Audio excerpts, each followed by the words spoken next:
Henry, it's time for your special report. Henry, time for your report. Come here. You are ready, aren't you? Now? We're waiting for your report about tropical bird eggs. You are prepared, aren't you? I'm very prepared. Tropical birds. Well, they've got feathers, wings, beaks, and... oh, yeah, they lay eggs. Excellent observations. Everyone's a comedian. But do you know which tropical bird's egg is the strongest and the toughest in the whole wide world? Actually, I do, Henry. Do you? Well, it's not the hummingbird egg, is it? No, it sure isn't. But that is the world's smallest bird egg. Want to try again with something a little bigger? Just seeing if you're awake. The toughest egg in the world is, of course, the ostrich egg. It's stronger than steel, tougher than titanium, and even harder than a lizard's head. And that's hard. You can't drill it. You can't hammer it. You can't dynamite it. You can't even drop a house on it to break through its tough exterior. It's impenetrable. If it's so tough, how does the baby ostrich get out? Oh, well, he has a special tool. Yeah, that's it. He's got a diamond on the end of his cute little beak. And gold tail feathers, Henry? Actually, sometimes they do. But diamonds are the only thing harder than an ostrich shell. The baby knocks away inside the shell for about 3 years. Okay, then how come you never see ostriches with diamonds on their beaks?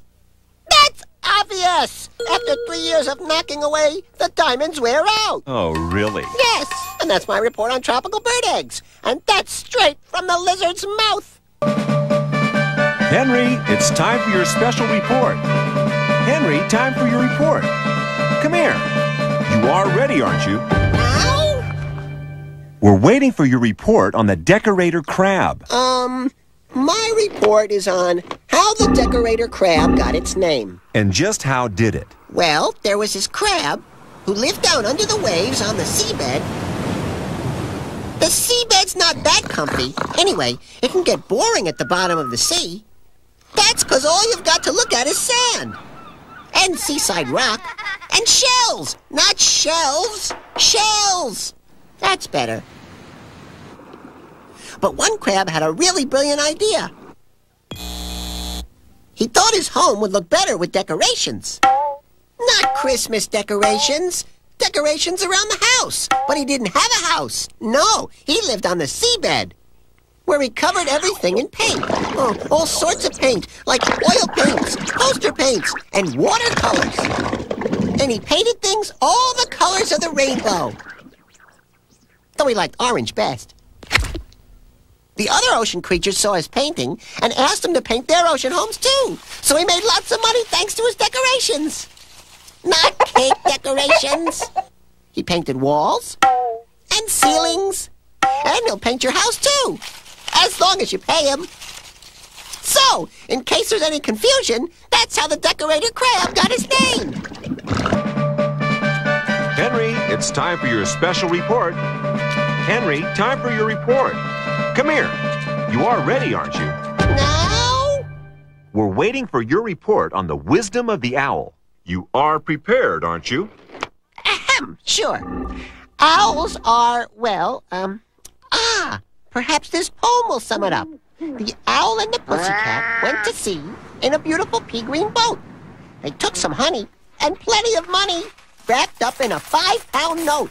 Now, wait a minute. An owl is big buddies with a cat? No way! The only place a cat likes a bird is in its stomach. How wise could this owl be? He even went boating, when everyone knows that birds get seasick. Henry. And a pea-green boat is enough to make anyone lose their lunch. You don't use money to wrap up food. You don't know where it's been. And mixing coins with honey, crazy. But that's owls for you. Believe me, wise old owls aren't wise. The only reason people think they're smart is because they look like they're wearing glasses. Now, does that make them rocket scientists? Rocket scientists? I know some very bright animals who've never gone near a pair of glasses. Besides, glasses don't make you clever. It's the reading that does that. And how often do you see an owl with a book? Hardly ever. Well, Exactly! The wise old owl. Ha! That's my report, and don't forget it's straight from the lizard's mouth. Henry, it's time for your special report.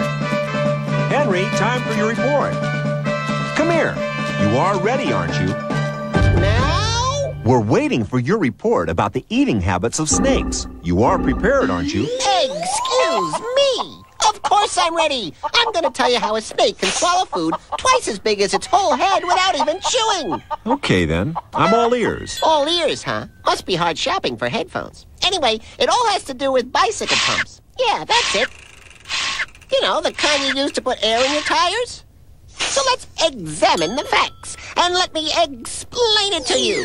When a snake gets a hankering for a certain food, like eggs, he goes on a roll. A roll? Nothing can stop him in his quest for a perfect meal. Like an egg? Exactly. Don't say it. Exactly. I get your point, Henry. Now, where was I? That's what I was wondering. I'm getting to it. Don't rush me. Now, snakes really love eggs, but it's really hard for them to get one into their tiny mouths, and they don't know how to make omelets. Although their friends want to help them out, they can't. Working a bike pump is something they just don't know how to do. There's only one thing to do. Hire a gorilla. A gorilla? Is there an echo in here? Yes, a gorilla. Gorillas are the only animal who know how to work bicycle pumps. They insert the pump into the snake and voila! The snake is filled with air and gets big enough to eat the egg. It's called expansion. This is getting exasperating. Well, how do you think the snake feels? Sometimes he gets so big he floats off into the riser with the birds and doesn't get any eggs at all. So hire your gorillas carefully, and remember, you heard it here first, so it's straight from the lizard's mouth. Henry, it's time for your special report. Henry, time for your report. Come here. You are ready, aren't you? No. We're waiting for your report on why animals hibernate. Well, I don't know why they call it hibernation anyway, since they're all asleep and not hyper at all. That's hibernation, Henry. Oh. Anyway, hibernation is when some animals go to sleep for months on end. But why do they do it? 'Cause they like to party! These guys like to rock and roll all night and party every day. They don't ever go to bed. They get down, get funky, eat cheese, and annoy the neighbors all summer long. Bears party, bees party, and even educated frogs can't resist the non-stop dance machine. But winter eventually rolls around, everyone gets really tired, and the party ends. All the animals go to sleep for months and months. They don't eat, they don't drink, and they don't even go to the bathroom! But when spring comes around again, they wake up to party! And so that's why some animals hibernate, so they can build up the energy to rock and roll! Henry, time for your special report. Henry, it's time for your report. Come here. You are ready, aren't you? Now? We're waiting for your report on the electric eel. You are prepared, aren't you? Sure. Ever stop to wonder how the electric eel got its name up in lights? That's your report? Yes, well, it's because they are electric, as in charged, as in glows in the dark. Really, Henry? And that's pretty useful underwater where it's so dark, a fish can't see its fins in front of its face. Fish were always bumping into each other until someone had the bright idea of electric eels. Result, enlightenment! Ow, sunglasses time! Now fish could see to read their newspapers. Everyone was happy as a clam. When they needed more light for an underwater sporting event, they just asked a group of eels to cuddle together and blam! Eels are better than your average light bulb. They don't break. And there's no electricity bill ever. Henry! It was such a stroke of genius. Perhaps we should fix them up around here. Why should fish get all the fun? All you need is an aquarium full of water, toss in a few eels, and wait for the glow to show. At parties, they could put on colored suits and hey, presto, instant disco. Don't delay. Be the first one on your street to make the change to eel power. And don't forget that Henry told you so. So it's straight from the lizard's mouth. Henry, it's time for your special report. Henry, it's time for your report. Come here. You are ready, aren't you? Now? We're ready for your report on the Tasmanian devil. My report is on why the Tasmanian devil is so uptight. Uptight? Yeah, I've never asked one about it because they eat first and answer questions later. But I think I've got it figured out.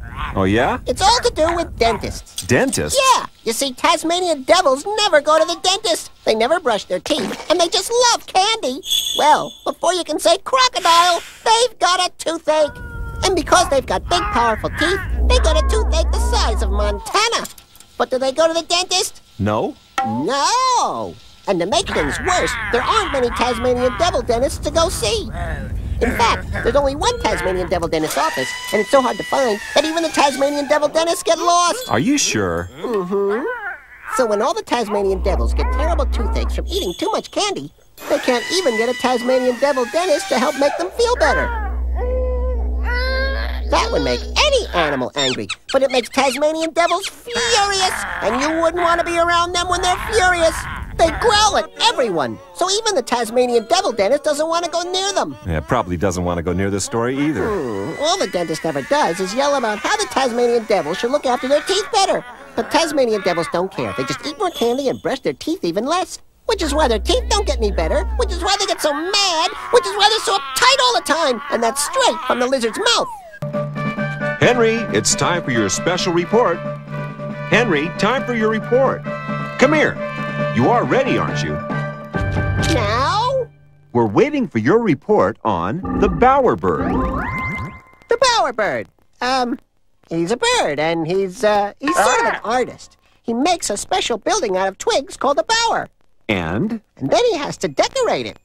Now, the bowerbird is the real bluebird of happiness because every single decoration he uses is colored blue. Anything will do. Feathers, flowers, glass, anything, so long as it's blue.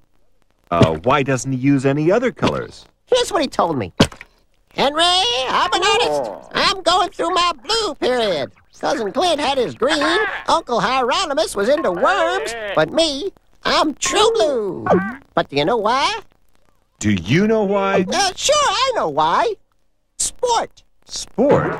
Yeah! This sport fan's team wears blue shirts. He goes to all their games dressed in blue from beak to tail. And you should see his place. Blue fridge, blue bathroom, even blue food. And guess what music he listens to?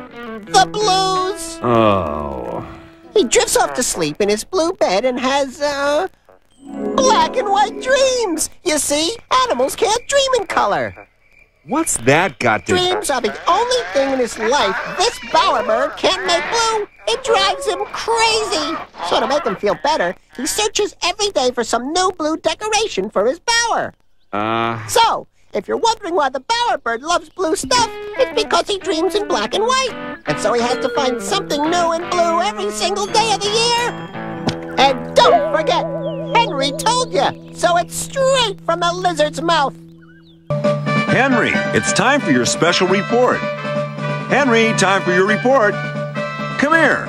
You're ready, aren't you? Now? We're waiting for your report on the hermit crab. You are prepared, aren't you? My report is on, how the hermit crab got its name. You see, there was this crab. Not cab, crab. Like this guy right here. Right. Well, you'll never see a crab smile. Because they've got no teeth. But they have got claws. Not Santa Claus, crab claws. Well, the hermit crab was in the real estate trade. Not heel estate, real estate. No, not heel estate. Real estate. Will you get it right? Get it right. This is a shocking display, Henry, and it's starting to sound downright fishy. No, really. He sold his house and decided to move to a mountaintop and make a nice little home in a cave, like a hermit. Now, what's a hermit, I hear you ask? Well, it's an old man with a beard. No, a man with a beard. That's it. As you'd expect, hermit crabs live alone and think really hard about the answers to life's great questions. Like, for instance, how come you can put a pair of socks in the washing machine and when the washing's been done, only ever find one sock? That's exactly the sort of question that bothers a hermit crab. But one question that won't bother you is how the hermit crab got its name. 'Cause now you know. Henry, it's time for your special report. Henry, time for your report. Come here. You're ready, aren't you? Now? Henry, we're ready for your report on bees. My report is on the bee and why it hums. Hums? Let's start by looking at the world of the bee. The hive is the bee's home. In the hive, there are 3 types of bee. Right. First, the queen, who lays the eggs, which hatch into larvae. No, not volcanic lava. Insect larvae. In other words, baby bees. Then, there are the drone bees and the worker bees. All bees work hard to make honey. Not money, honey. That's better. Now, they put honey in pots. Henry. But they've got to make the pots first. And that's hard work, even for a bee. What? Sometimes all that hard work took the steam out of the bees. And sometimes they got irritated with one another. I know that feeling, Henry. To make the bees happy and to stop their complaining, the queen had a bright idea. She got the bees to form a choir. And every day they would sing their hearts out.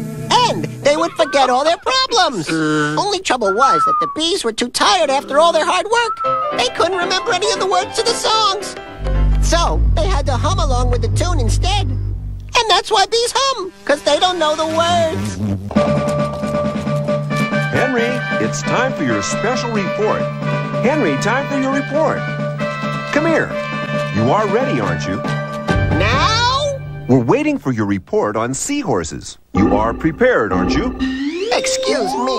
I'm totally prepared to tell you where seahorse babies come from. That's your report? Sure, a lot of people have the wrong idea about babies.